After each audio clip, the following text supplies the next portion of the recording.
एक बार की बात है, रामगढ़ नाम के गांव में महेश नाम का एक लड़का रहता था। उसकी एक छोटी सी पान की दुकान थी। वो कई सालों से उस गांव में पान बेचता था। महेश के हाथ के बनाए हुए पान दूर दूर तक मशहूर थे। वो रोज सुबह सुबह उठकर अपनी दुकान खोल लेता और दुकान खोलते ही लोगों की भीड़ लगना शुरू हो जाती। गाँव के आदमी ही नहीं बल्कि औरतें भी महेश के हाथ के पान खाया करती थी। रात को महेश अपनी दुकान बंद ही कर रहा होता है कि तभी एक आदमी आता है और बोलता है, अरे महेश भाई, जरा एक बढ़िया सा पान बना कर खिलाओ। हाँ जी भैया जी, अभी खिलाते हैं। अरे वाह महेश भाई, वाह मजा आ गया। आपके हाथों के पान की बात ही कुछ और है। धन्यवाद भैया जी। फिर महेश अपनी दुकान बंद करके अपने घर जाने लगता है, पर रास्ते में उसे एक चुड़ैल पकड़ लेती है। चुड़ैल चुड़ैल, बचाओ बचाओ, मुझे कोई बचाओ। कोई नहीं बचा पाएगा, तुझे तो अब मरना ही होगा। चुड़ैल महेश को मारने लगती है, पर तभी महेश बेहोश हो जाता है और अगले दिन महेश की दुकान भी बंद होती है। अरे क्या बात है, आज महेश ने अपनी दुकान नहीं खोली। हाँ, लगता है महेश को कुछ काम पड़ गया होगा,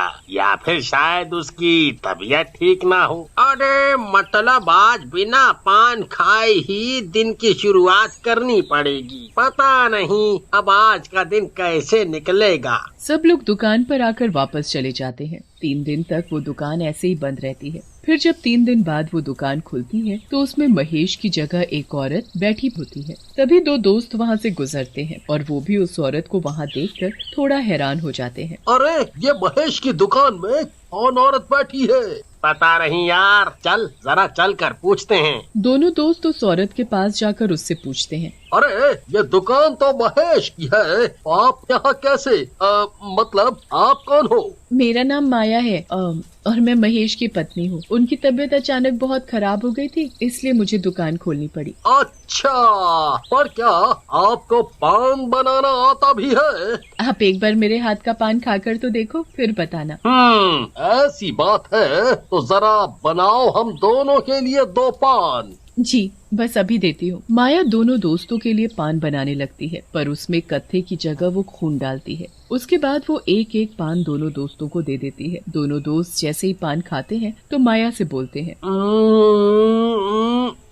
अरे वाह, क्या पान है! ऐसा पान तो मैंने जिंदगी में नहीं खाया। महेश का पान तो इसके आगे कुछ भी नहीं। बिल्कुल सही कहा दोस्त। उसके बाद पूरे दिन लोग माया के हाथ के बने पान खाने आते हैं। दिन भर ऐसे ही चलता रहता है, पर फिर रात हो जाती है और माया का दुकान बंद करने का वक्त हो जाता है। माया इधर उधर देखती है, दूर दूर तक कोई भी नजर नहीं आता। बस तभी माया अचानक एक चुड़ैल के रूप में बदल जाती है। अब मुझे कल के लिए एक नया शिकार ढूंढना होगा, पर आज किसको मारूं? यहाँ तो आसपास कोई भी नहीं दिख रहा, आगे जाकर ढूंढती हूँ। चुड़ैल यहाँ वहाँ घूमने लगती है। फिर उसे किसी के पास से गुजरने का एहसास होता है। तभी वो एक पेड़ के पीछे छुप जाती है। जैसे ही कोई आदमी पास से गुजरता है, वो चुड़ैल उसे पीछे से पकड़ लेती है।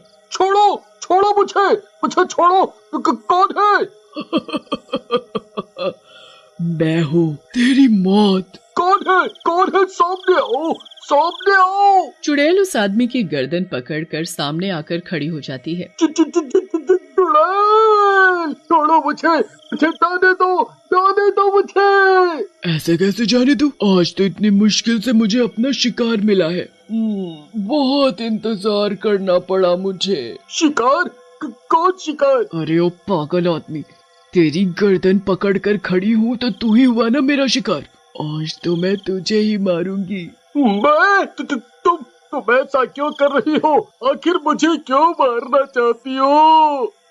मैं तुझे मारकर तेरा सारा खून निकालकर उसे शैतान को चढ़ाऊंगी, फिर उस खून को 100 लोगों को पिलाऊंगी। ऐसा अगर मैं पूर्णिमा की रात तक करूंगी तो मेरी शक्तियाँ इतनी बढ़ जाएगी कि मेरा फिर कोई भी सामना नहीं कर सकता। ऐसा मत करो, मुझे मत मारो, मेरा एक परिवार भी है। वो आदमी रोता गिड़गिड़ाता रह जाता है, पर चुड़ैल को उस पर कोई दया नहीं आती। वो उस आदमी को मारकर उसका सारा खून निकाल लेती है। उसके बाद चुड़ैल वापस माया के रूप में खुद को बदल लेती है और अगले दिन पान की दुकान खोल लेती है। आओ आओ, पान खाकर जाओ। ऐसा पान आपने कभी नहीं खाया होगा, एक बार खाओगे तो खाते ही रह जाओगे। एक आदमी माया की आवाज सुनकर दुकान के सामने रुक जाता है। अच्छा जी, ऐसा क्या है इस पान में जो इतनी तारीफ कर रही हो? इसमें मैंने क्या मिलाया है वो तो मैं नहीं बता सकती, पर जो भी इस पान में है वो किसी और के पान में हो ही नहीं सकता। अच्छा जी, ऐसी बात है तो जरा खिलाओ एक पान। माया एक पान बनाती है और फिर उसमें जादू किया हुआ खून मिलाकर उस आदमी को दे देती है। वो आदमी जैसे ही उस पान को मुंह में रखता है, अरे वाह, क्या पान है! ऐसा पान तो सच में मैंने कभी नहीं खाया। कुछ अलग सा है, पर इसे खाकर एक अलग सा नशा हो रहा है। आगे आगे देखो और क्या होता है। क्या? कुछ नहीं, आप पान खाओ। वो आदमी पान खाकर वहाँ से चला जाता है। उसके बाद बहुत से लोग वहाँ पान खाने आते हैं। वो चुड़ैल रोज एक आदमी को मारकर उसका खून निकाल लेती और फिर पान में मिलाकर 100 लोगों को खिला देती। ऐसे करते करते बहुत दिन बीत जाते हैं और एक रात जब चुड़ैल अपने असली रूप में होती है। कल पूर्णिमा की रात है। अब बस मुझे एक और आदमी का शिकार करना है, फिर मैं उसका खून निकालकर 100 लोगों को पान में मिलाकर उन्हें दे दूंगी। उसके बाद मैं दुनिया में सबसे शक्तिशाली चुड़ैल बन जाऊंगी। सबसे शक्तिशाली चुड़ैल। सब मेरे वश में होंगे, मैं जो चाहे वो करूंगी।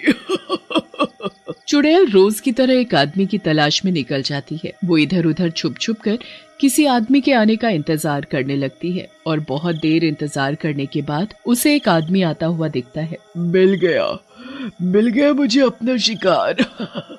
चुड़ैल उस आदमी को पकड़ लेती है और उसे मारने ही वाली होती है, पर तभी वहाँ महेश एक पंडित और कुछ लोगों को लेकर आ जाता है। मारो इस चुड़ैल को, पकड़ लो इसे। ये क्या? ये महेश यहाँ कैसे आ गया? ये तो मर गया था। मैं मरा नहीं था, इतने दिनों से उसे होश था। जैसे ही मुझे होश आया मैंने सब पंडित जी और बाकी लोगों को बता दिया।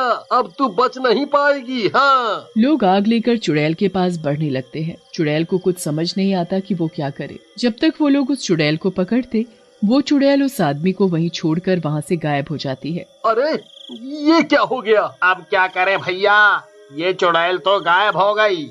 हमें इस चुड़ैल को जल्दी से ढूंढना होगा, वरना बहुत बुरा हो जाएगा। हाँ। आखिर ऐसा क्या हो जाएगा? ये मैं तुम्हें बाद में बताऊंगा, और अभी बस हमें उसे ढूंढना होगा। हाँ। सब लोग उसे यहाँ वहाँ ढूंढने लगते हैं, पर वो कहीं नहीं मिलती। वो चुड़ैल कहीं पान की दुकान पर तो नहीं गई? हमें वहीं जाना चाहिए। सब लोग मिलकर फिर उस पान की दुकान पर पहुँच जाते हैं। चुड़ैल वहीं दुकान के पास होती है और डर कर अंदर जाने ही लगती है। रुक जाओ, अब तुम्हें कोई नहीं बचा सकता। चले जाओ यहाँ से, वरना मैं सबको मार डालूंगी।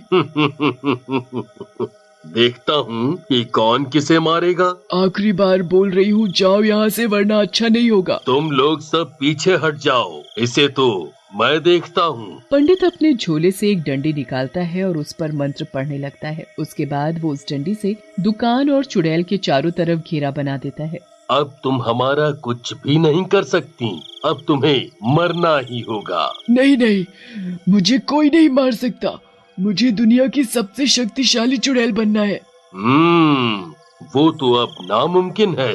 ये तू अच्छा नहीं कर रहा पंडित, मैं तुझे छोड़ूंगी नहीं। पंडित उसकी एक नहीं सुनता और मंत्रों के साथ उस चुड़ैल पर भी गंगा जल छिड़क देता है। चुड़ैल के ऊपर गंगा जल पड़ते ही वो कुछ वक्त के लिए अपनी शक्ति खो देती है और जमीन पर गिर पड़ती है। जल्दी से कुछ लोग जाओ और इसे इस दुकान के अंदर ही बंद कर दो। इस वक्त ये कमजोर है और हमें कोई नुकसान नहीं पहुंचा पाएगी जब तक मैं मंत्र पढ़ रहा हूँ। महेश और कुछ लोग जल्दी से गोले के अंदर जाकर उस चुड़ैल को उठाकर दुकान में बंद कर देते हैं और बाहर से ताला लगा देते हैं। उसके बाद पंडित जी एक लाल कपड़े में भभूत को रखकर उसे मंत्रों के साथ पढ़ते हैं। फिर उस कपड़े को ताले पर बांध देते हैं, जिससे वो चुड़ैल हमेशा के लिए उस दुकान में बंद हो जाती है। उस दिन के बाद कोई भी उस दुकान के आसपास नहीं भटकता, क्योंकि अगर गलती से भी कोई वहाँ से गुजरता है तो उसे दुकान के अंदर से चुड़ैल की आवाज आती है। किसी को मेरे हाथ का पान खाना है क्या?